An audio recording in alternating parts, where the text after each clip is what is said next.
یہ عام قانون قدرت ہے کہ مرنے کے بعد کوئی زندہ نہیں ہوتا اور اس فانی دنیا میں واپس نہیں آتا، لیکن ارض و سما کا مالک اپنے بندوں کو اپنی قدرت کی جھلک دکھانے کے لیے کبھی کبھی ایسا کرتے ہیں۔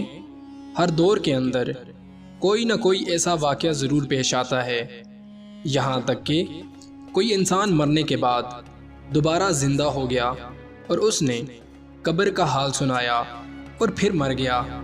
اسی قسم کے قبر کے عذاب کا واقعہ گلگت میں پیش آیا۔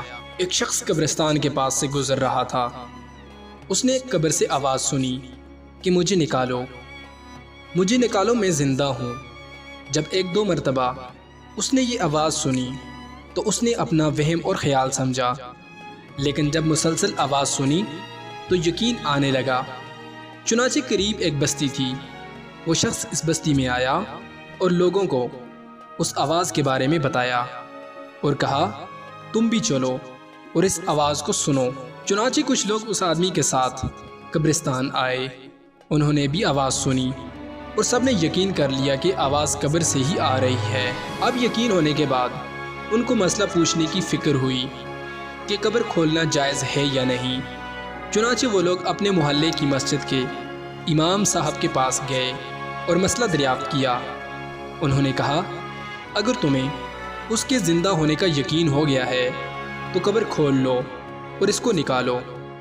لوگ ہمت کر کے قبرستان آئے اور آ کر قبر کھولی اور جو ہی تخت اٹھایا دیکھا ایک ننگی عورت بیٹھی ہے، اس کا کفن بھی گل چکا ہے اور وہ عورت کہہ رہی ہے جلدی کرو، میرے گھر سے کپڑے لاؤ۔ لوگ فوراً دوڑ کر اس کے گھر سے کپڑے اور چادر لے کر آئے اور لا کر قبر کے اندر پھینک دیے۔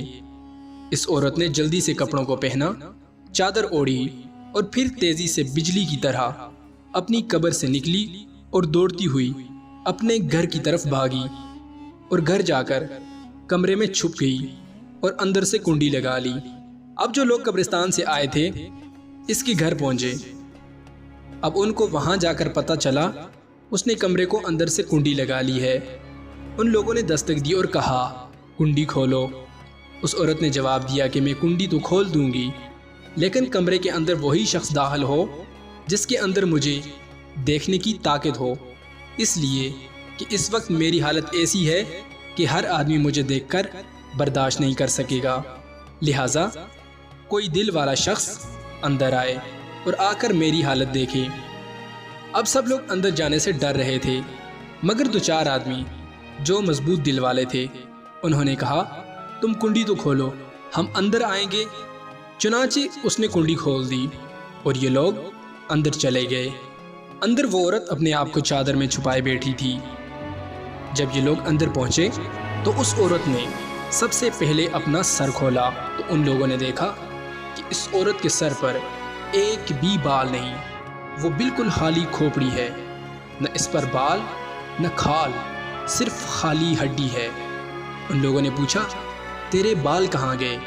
اس عورت نے جواب دیا جب میں زندہ تھی تو ننگے سر گھر سے باہر نکلا کرتی تھی، پھر مرنے کے بعد جب قبر میں لائی گئی تو فرشتوں نے میرا ایک ایک بال نوچا اور کھینچا، اور کھینچنے کے نتیجے میں بالوں کے ساتھ ساتھ کھال بھی نکل گئی۔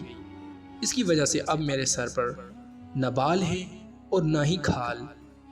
اب ذرا فلمی اداکارہ، گلوکارہ، فنکارہ جو ننگے سر پوری دنیا کے سامنے آ جاتی ہیں، ان کے علاوہ عام خواتین بھی جو گھروں، گلی کوچوں، بازاروں، پارکوں، 5 سٹار ہوٹلوں، سالگرہ اور شادی بیاہ کے فنکشن کی رنگین محفلوں میں ننگے سر گھومتی پھرتی ہیں، وہ اپنا انجام سوچتے ہوئے اس عورت سے عبرت حاصل کریں اور آئندہ ننگے سر رہنے سے توبہ کریں، کیونکہ ہے یہاں سے تجھ کو جانا ایک دن، ہے یہاں سے تجھ کو جانا ایک دن، منہ خدا کو ہے دکھانا ایک دن۔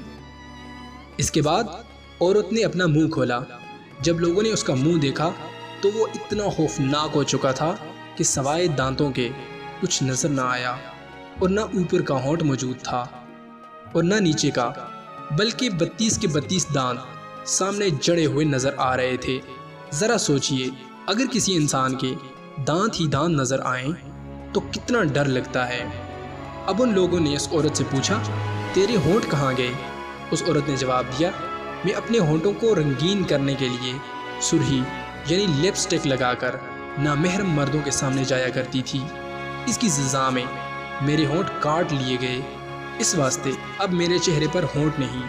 اب ذرا خواتین غور کریں، جو سرخی لگا کر ٹی وی پر خبریں اور خبروں کے خلاصے یا پروگراموں کی تفصیل بیان کرتے ہوئے یا گلوکاری، فنکاری اور اداکاری کرتے ہوئے پوری دنیا کے سامنے جلوہ افروز ہوتی ہیں، اور وہ خواتین بھی اپنا انجام سوچیں جو سرخی لگا کر گلی کوچوں، شادی بیاہ کی رنگین محفلوں، مینا بازاروں، پارکوں، سیرگاہوں، 5 اسٹار ہوٹلوں اور شاپنگ کرتے ہوئے بازاروں میں گھومتی پھرتی ہیں۔